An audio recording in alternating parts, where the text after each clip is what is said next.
চার দফা দাবিতে সারা দেশে বুধবার বৈষম্য বিরোধী ছাত্র আন্দোলনের রোড মার্চ কর্মসূচি পালিত হয়েছে। আন্দোলনের সময় হত্যাকাণ্ডে জড়িতদের বিচারের দাবিতে এদিন বিক্ষোভ মিছিল করে শিক্ষার্থীরা। এ সময় সাম্প্রতিক গণহত্যার বিচার চেয়ে সকল অপশক্তিকে রুখে দেওয়ার হুঁশিয়ারি দেন তারা।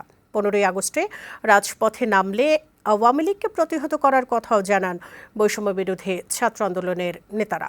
সংবাদদাতাদের পাঠানো তথ্যচিত্রে আরও জানাচ্ছেন পিয়াস মাহমুদ। বৈষম্য বিরোধী ছাত্র আন্দোলনের রেজিস্ট্যান্স উইক কর্মসূচির দ্বিতীয় দিনে বুধবার বিকেলে রাজধানীর শাহবাগে অনুষ্ঠিত হয় সমাবেশ।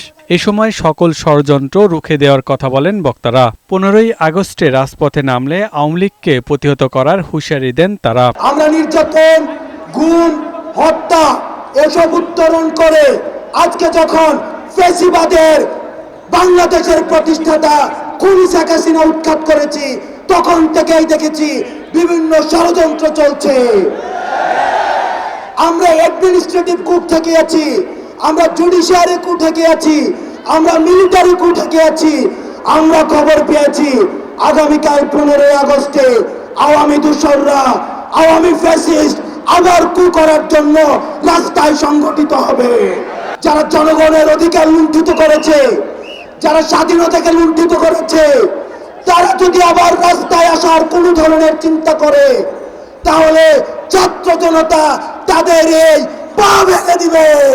আমাদের সফল গণবিপ্লবের পরে আওয়ামী ফ্যাসিজমের দোসররা সারা দেশে বিভিন্ন স্থানে আমাদের সংখ্যালঘু ভাইদের বাড়ি ঘরে, উপাসনালয়ে হামলা করে, রাষ্ট্রীয় সম্পত্তিতে হামলা করে। কিন্তু আমরা তারপরে দেখেছি বাংলার ছাত্র জনতা মাঠে নেমে এসে সেগুলোকে কিভাবে পুনরুদ্ধার করা যায়, কিভাবে হামলা দেখানো যায়, রাজপথে নেমে এসেছিল বাংলার ছাত্র জনতা। যতদিন পর্যন্ত জনতার দ্বারা নির্বাচিত জনগণের সরকারের হাতে ক্ষমতা না যায়, ততদিন পর্যন্ত রাজপথে 10 মিনিটের ঘোষণায় নামার জন্য প্রস্তুত থাকতে হবে। এদিকে শেখ হাসিনার বিচার সহ 4 দফা দাবিতে চট্টগ্রামে রেজিস্ট্যান্স উইক কর্মসূচি পালন করেছে বৈষম্য বিরোধী ছাত্র আন্দোলন। এদিন অনুষ্ঠিত রোড মার্চে ধর্মীয় সংখ্যালঘুদের উপর আওয়ামী লীগ পরিকল্পিতভাবে হামলা চালিয়ে গণ অভ্যুত্থানকে বিতর্কিত করার অপচেষ্টা চালাচ্ছে বলে অভিযোগ করা হয়।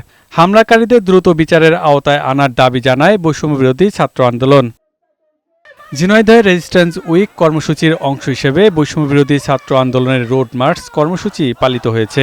বুধবার সকালে শহরের পায়রা চত্বর থেকে রোড মার্চ শুরু হয়, শেষ হয় কেন্দ্রীয় শহীদ মিনারে গিয়ে। চুয়াডাঙ্গায় সম্প্রীতি সমাবেশ করেছে বৈষম্য বিরোধী ছাত্র আন্দোলন। বেলা 12টায় চুয়াডাঙ্গা সরকারি কলেজের সামনে বিক্ষোভ ও সমাবেশ করে তারা। এ সময় দেশে সাম্প্রদায়িক সম্প্রীতি বিনষ্ট করা এবং বাংলাদেশ নিয়ে ষড়যন্ত্রের বিরুদ্ধে রুখে দাঁড়ানোর কথা বলেন শিক্ষার্থীরা।